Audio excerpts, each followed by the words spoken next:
साथियों, मैं कोई बहुत ही सैद्धांतिक बात बहुत ज़्यादा या बड़े बड़े प्रतीकों का आज मैं उपयोग करने के मूड में नहीं हूँ। बहुत ही सिंपल बातों से मैं अपनी बात आपके सामने रखने की कोशिश कर रहा हूँ। और प्रजातांत्रिकरण का मतलब है कि सब लोगों के लिए समान स्पेस, सबको उचित अवसर और तमाम बात विचार विमर्श करने का अवसर।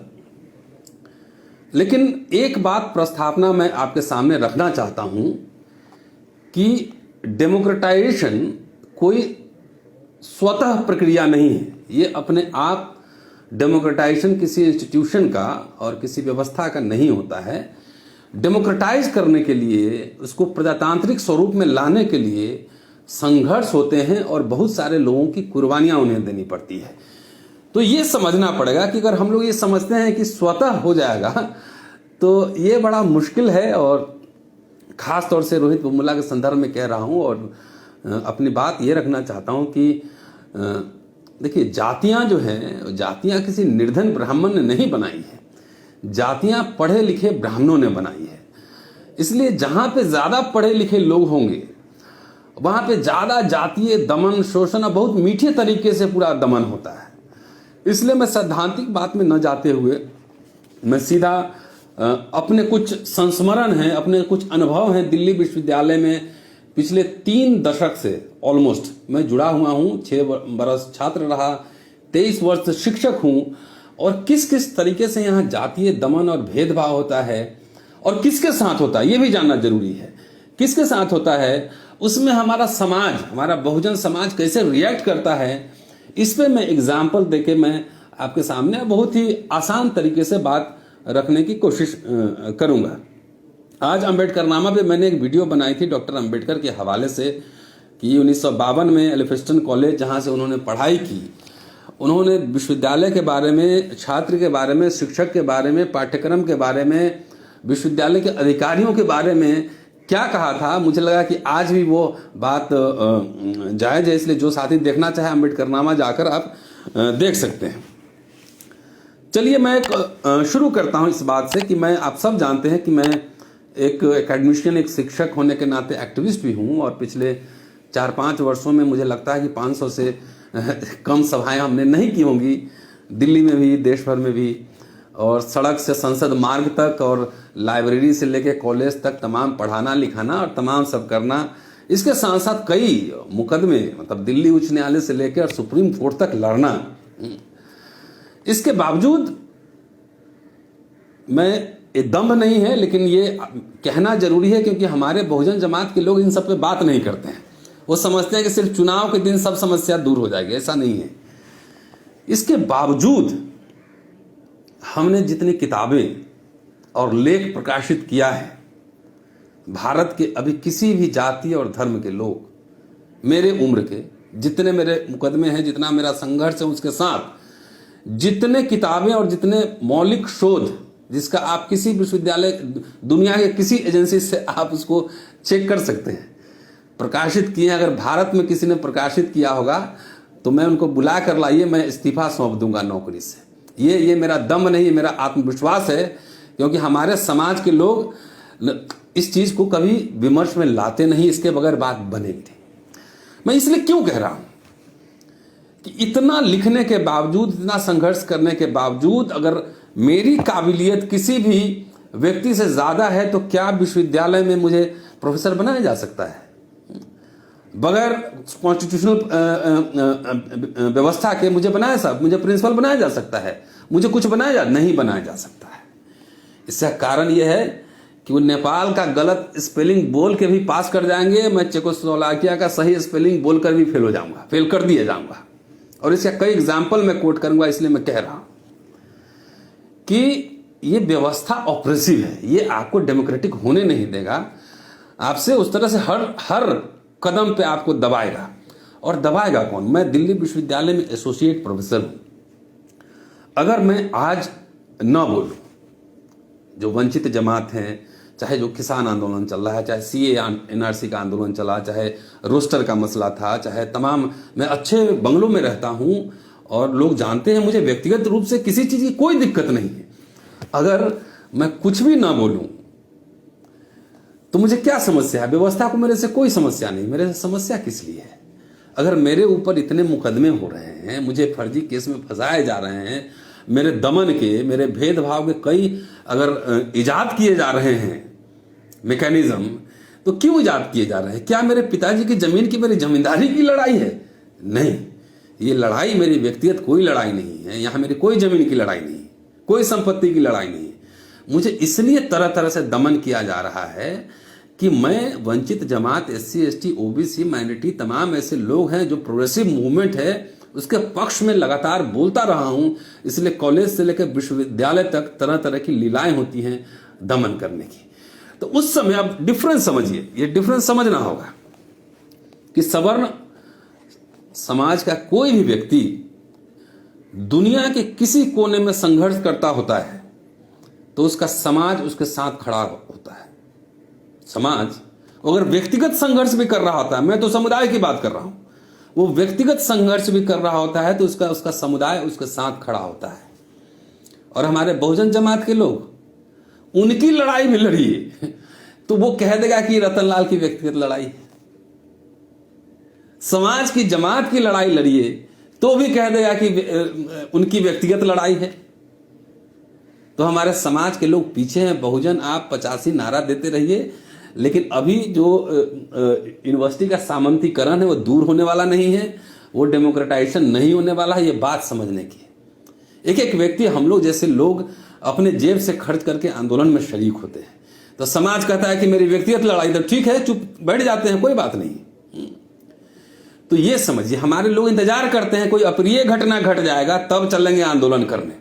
जब कोई व्यक्ति संघर्ष करता होता है, सोशल मीडिया के जमाने में अगर आप कहेंगे कि आपको पता नहीं है तो ये गलत बात है। सबको सब पता होता है। न तो आप उसकी उपलब्धि की चर्चा करेंगे, न उसके संघर्ष की चर्चा करेंगे, न उसके साथ खड़े होंगे। यही कारण है कि यूनिवर्सिटी अभी डेमोक्रेटाइज नहीं होने जा रहा है। यूनिवर्सिटीज और तमाम ऐसे संस्थानें अब तो निजीकरण के हवाले होने जा रही है। और ये मैं अपने अनुभव के साथ कह रहा हूं कि हमारे लोग संघर्ष में साथ नहीं खड़े होते हैं, वो इंतजार करते रहते हैं। तो ये दो पर्सपेक्टिव का, दो नजरिए का फर्क है और मैं बहुत ही गंभीरता से ये बात कह रहा हूं।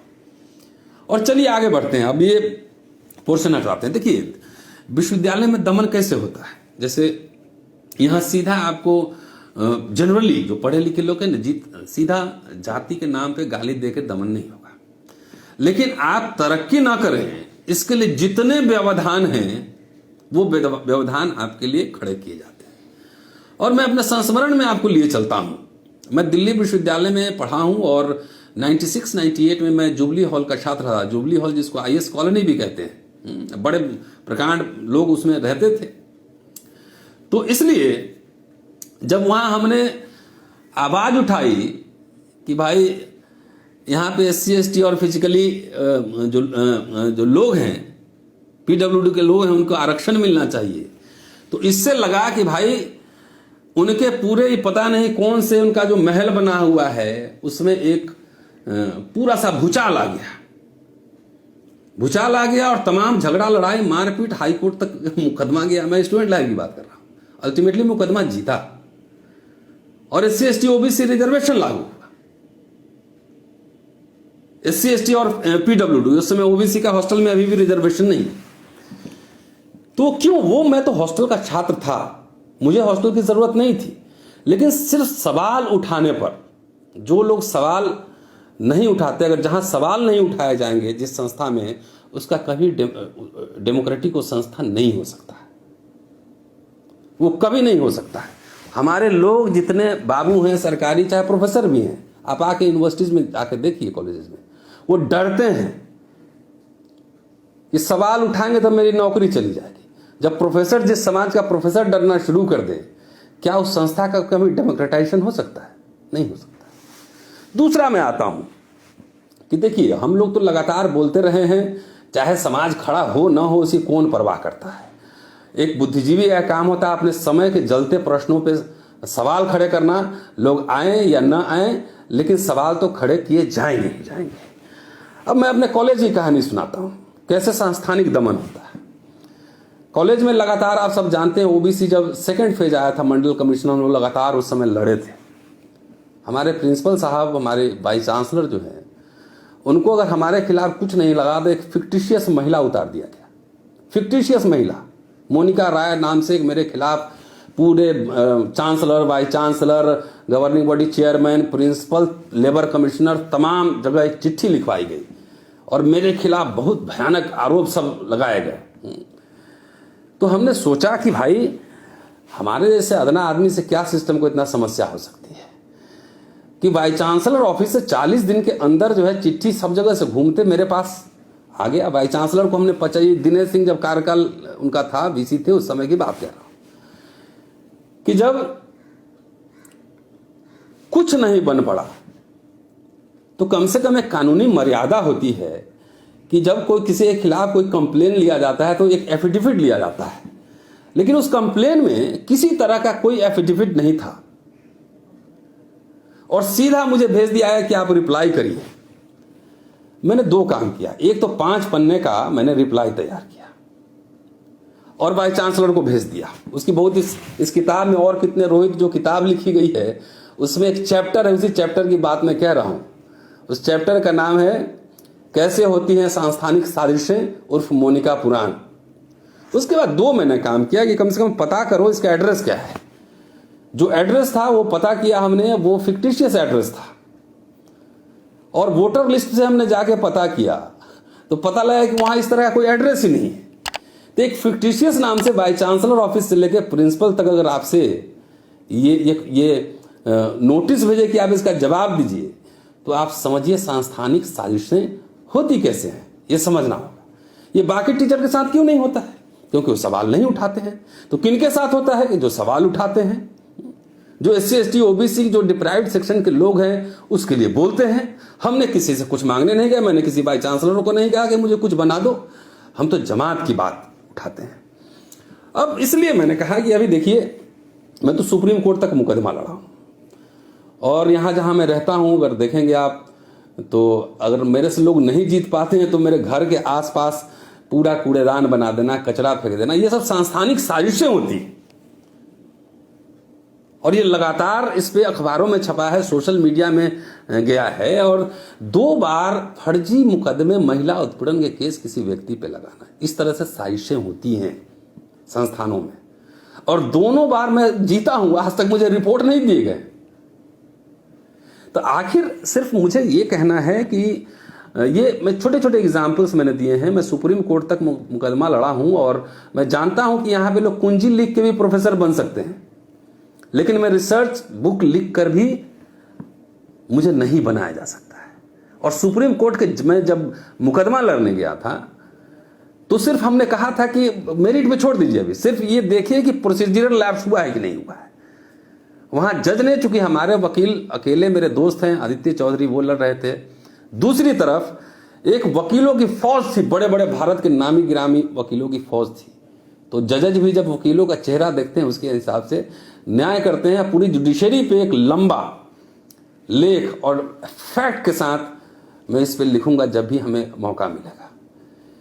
तो साथियों, मेरे कहने का तात्पर्य यह है कि जब ये मेरे घर के सामने, अगर मैं एक समाज का प्रतिनिधित्व करता हूं, मैं इंडिविजुअल नहीं हूं, मेरे कोई जमींदारी की और मेरे पिताजी की जमीन की लड़ाई यहां पे नहीं है। अगर आपके घर के सामने कूड़ादान खोद दे, कचरा फैला दे, आपको गलत साजिश में फंसाए, 2-2 मुकदमे में फंसाए, सुप्रीम कोर्ट तक लड़ना पड़े, तो ये क्यों हम लड़ रहे हैं?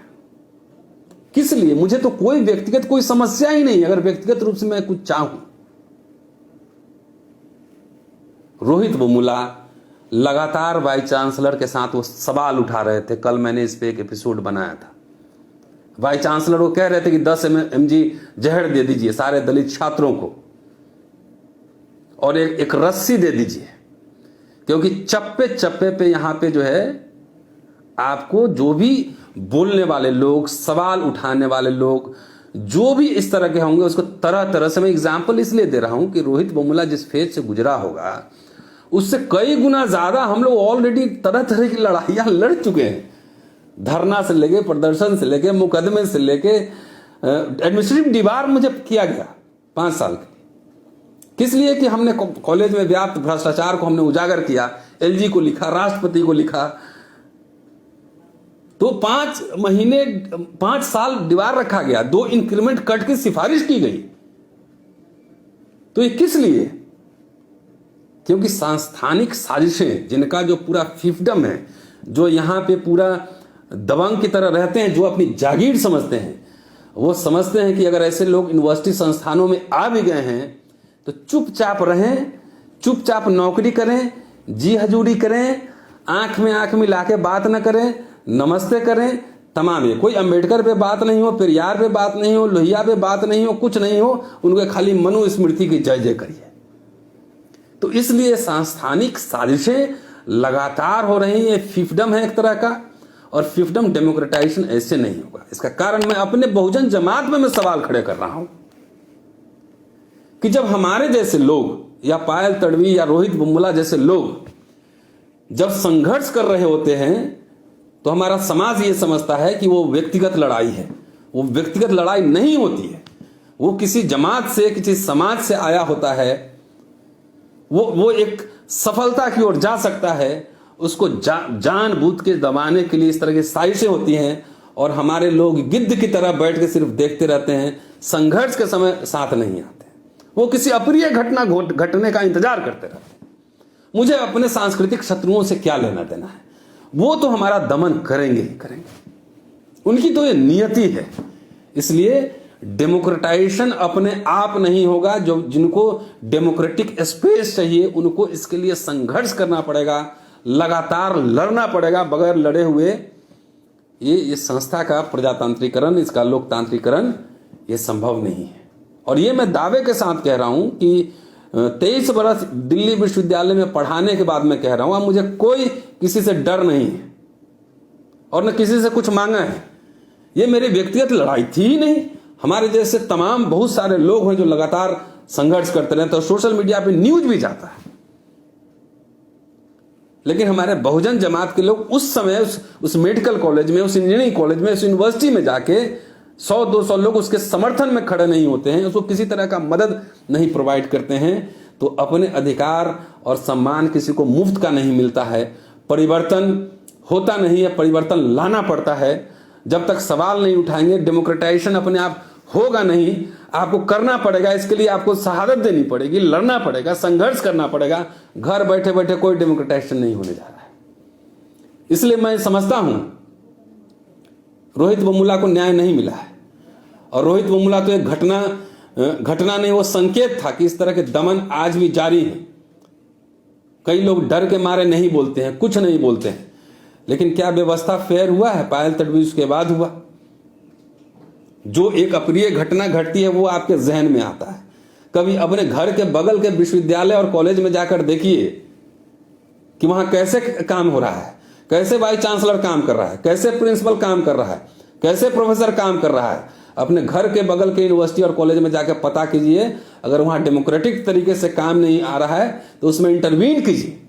छात्रों को बोलिए कि सवाल उठाए, तो सवाल नहीं उठाएंगे, इंटरफेयर नहीं करेंगे, इंटरवीन नहीं करेंगे, तो डेमोक्रेटाइजेशन भाई ये परिवर्तन अपने आप आता नहीं है।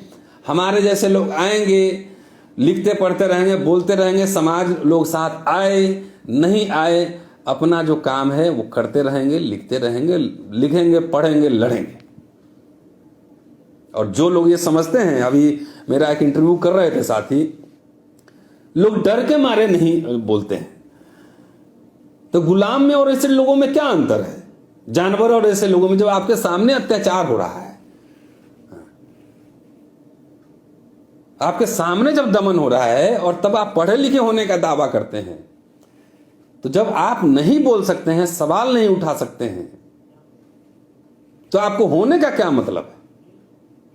तो हम लोग ये, रिंकू भाई ने कहा कि बोलना है इसलिए बोल दिया, लेकिन आजकल कहीं पढ़ने लिखने में ज्यादा ध्यान है। और अंबेडकरनामा यूट्यूब चला रहा हूं, लगातार अंबेडकर साहब की राइटिंग पढ़ रहा हूं, और उस पर वीडियो जारी है, पेज नंबर फुटनोट्स के साथ। आज मैंने यूनिवर्सिटी, अंबेडकर और रोहित वेमुला पे एक वीडियो बनाया था, आप सब जाकर देखें। और कष्ट के साथ भी कह रहा हूं कि जिस लड़ाई को आप व्यक्तिगत लड़ाई समझते हैं, बेसिकली हमारी कोई व्यक्तिगत लड़ाई नहीं होती है। समाज के मुद्दे लगातार उठाते हैं, इसलिए लगातार हमारे जैसे लोगों पर दमन होता है, शिकंजा कसा जाता है। रोहित वेमुला पे उसी तरीके से शिकंजा कसा गया था।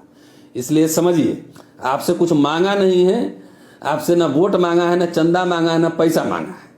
तो ऐसे लोग जो लगातार संघर्ष कर रहे हैं, जो बोल रहे हैं, मैं तो एक एग्जाम्पल मैंने दिया, पूरी किताब में लिख सकता हूं अपनी इस पूरे लड़ाई पे। 25-30 साल का जो लड़ाई है, जो कोर्ट के मुकदमे हैं, जो एक्शन और रिएक्शन है, उसमें मैं पूरी किताब लिख सकता हूं। इतने मटेरियल मेरे पास हैं। लेकिन आखिर किस लिए मिली? तो नौकरी हो गई थी, मेरी क्या जरूरत थी बोलने की? इसलिए कि लगातार वो सवाल उठा रहा हूं, लगातार इस वंचित जमात के लिए। उस कई बार मुझे कई लोगों को देखकर लगता है इन मरे हुए लोगों के लिए लड़ रहे हैं, जिसको न तो डेमोक्रेटाइजेशन का ढेला भर समझ है, नहीं तो जो लोग लड़ रहा है, कई लोग हमसे पूछते हैं कि आप इतनी लड़ाई लड़ते हैं कि आप नेता बनने के लिए लड़ाई लड़ते हैं। अजीब सवाल है। अगर मैं अमुक आदमी पे किताब लिखूं तो उन पे आप लिखे, इस पे क्यों नहीं लिखे? अजीब सवाल है। किताब लिखना जैसे लगता है कि दाल भात खाने के बराबर है। तो हमसे जब पूछा था, भाई नेता का मतलब एमएलए एमपी थोड़ी होता है। जो संघर्ष करता है, सवाल उठता है, पढ़ता लिखता है, हमको लोग सुनते हैं, हजारों लोग सुनते हैं।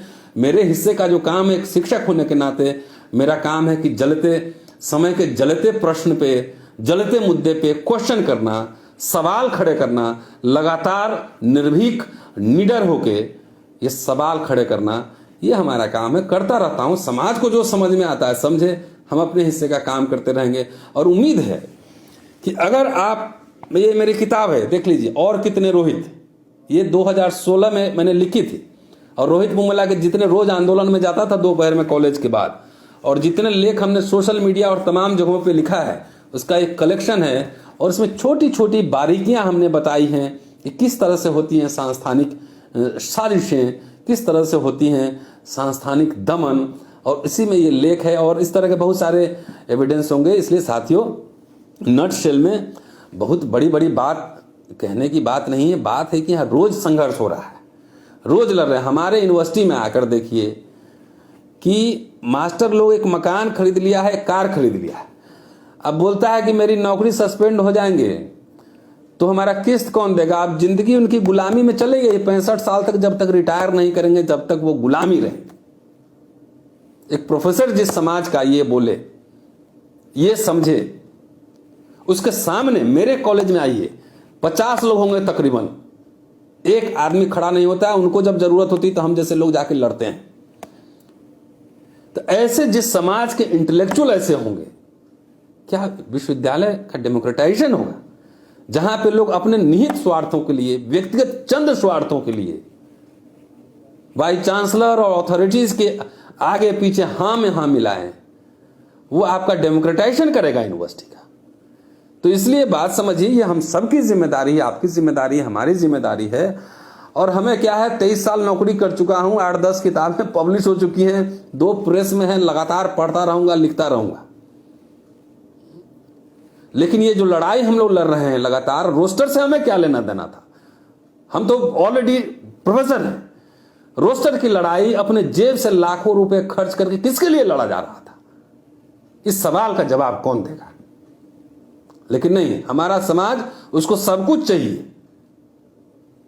इसलिए हमें तो अपनों ने लूटा है, गैरों में कहां दम था। सब कुछ सिस्टम, सारे डेमोक्रेटिक इंस्टीट्यूशन सब खत्म हो रहे हैं। सब घर में सोए हुए हैं कि मेरा ठीक हो जाए, मेरा ठीक हो जाए। अरे ऐसे थोड़ी होगा। संगठन में शक्ति है। आप आइए, अपने अपने घर के इर्द गिर्द आसपास मॉनिटरिंग कीजिए, नजर रखिए कि प्रिंसिपल प्रोफेसर क्लास ले रहा है कि नहीं, तो आपके बच्चों का दमन तो नहीं कर रहा, आपके साथ भेदभाव तो नहीं हो रहा। तो अपने बच्चों को ही आप गुलाम बनाएंगे कि चुपचाप दब्बू बन के रहना है, तो यूनिवर्सिटी का, विश्वविद्यालय का कभी भी डेमोक्रेटाइजेशन नहीं हो सकता है। डॉक्टर अंबेडकर ने कहा है कि विश्वविद्यालय जो सिलेबस बनाता है उनमें भी पॉलिटिक्स होती है। विश्वविद्यालय बच्चों का भविष्य तय करता है। विश्वविद्यालय बना है विश्व शब्द से। दुनिया के तमाम हवाएं, तमाम चारों दिशाएं से विचारधाराएं आती हैं, जाती हैं। ये यहां पे मशीन बनाया जा रहा है। दार्शनिकों को नहीं पढ़ाया जा रहा, अंबेडकर को नहीं पढ़ाया जा रहा है, फूले को नहीं पढ़ाया जा रहा है। तो किस तरह की बौद्धिक शिक्षा दी जा रही है? मैकेनिकल डिग्री लेकर मशीन बनना और जाके नौकरी करना विश्वविद्यालय का ये काम नहीं। विश्वविद्यालय का काम है बुद्धिजीवी पैदा करना, जो अपने समय के ज्वलंत सवालों पे, मुद्दों पे सब लिखे, पढ़े, बोले। इसलिए साथियों, सिर्फ मुझे ये कहना है और अपने समाज से शिकायत करने के लिए भी ये बात कह रहा हूं कि जब कोई सुसाइड कर लेता है, प्रिय घटना घट जाती है, तब नींद खुलती है, तब तक अपने बच्चों का भविष्य सुरक्षित करने में लगे रहते हैं। जब पूरा शहर पे बम गिर रहा हो तो आप अपना कितना भी बुलेट प्रूफ घर बना लेंगे, बचेंगे आप भी नहीं।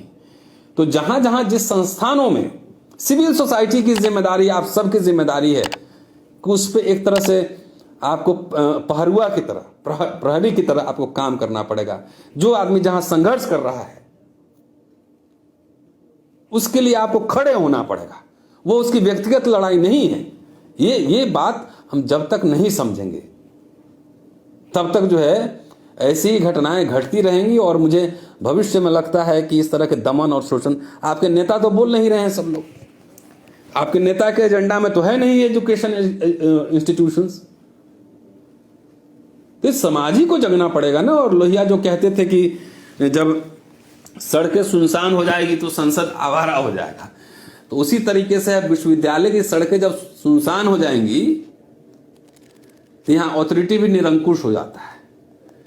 तो ये जिम्मेदारी हम सबकी, आप सबकी है कि डेमोक्रेटाइजेशन ही नहीं, अब तो जो भी विश्वविद्यालय और जो संवैधानिक संस्थाएं थी इस सरकार में, उसका क्या हाल हो रहा है आप सब देख रहे हैं। शिक्षा का निजीकरण हो रहा है और देख रहे हैं किसान रोड पे है। सारे जमीन को अब पूंजीपतियों को देने की तैयारी हो रही है।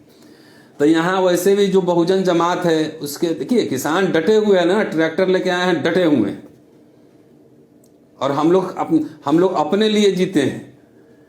अरे आने वाले भविष्य के लिए अपनी कुर्बानी देने की तैयारी कीजिए, तब जाके बात बनेगी। किसान डटे हुए, आप भी अपने अधिकारों के लिए डटिए, नहीं तो सब कुछ बिक चुका है। रिजर्वेशन वैसे ही अब मान के चलिए कि वो खत्म हो चुका है, कहीं कुछ है नहीं। और पुनः वही एक तरह से आप समझिए कि पेशवा युग में जाने की तैयारी है, लेकिन इस बार मॉडर्न पेशवा युग होगा। इस बार आपको कमर में मटका नहीं बांधा जाएगा, गले में झाड़ू नहीं बांधा जाएगा, गले में मटका नहीं बांधा जाएगा। इस बार चश्मा पहना के कराया जाएगा गुलामी ही। इसलिए शुक्रिया साथियों। और for more updates subscribe to our channel, click the show links and enjoy watching the video.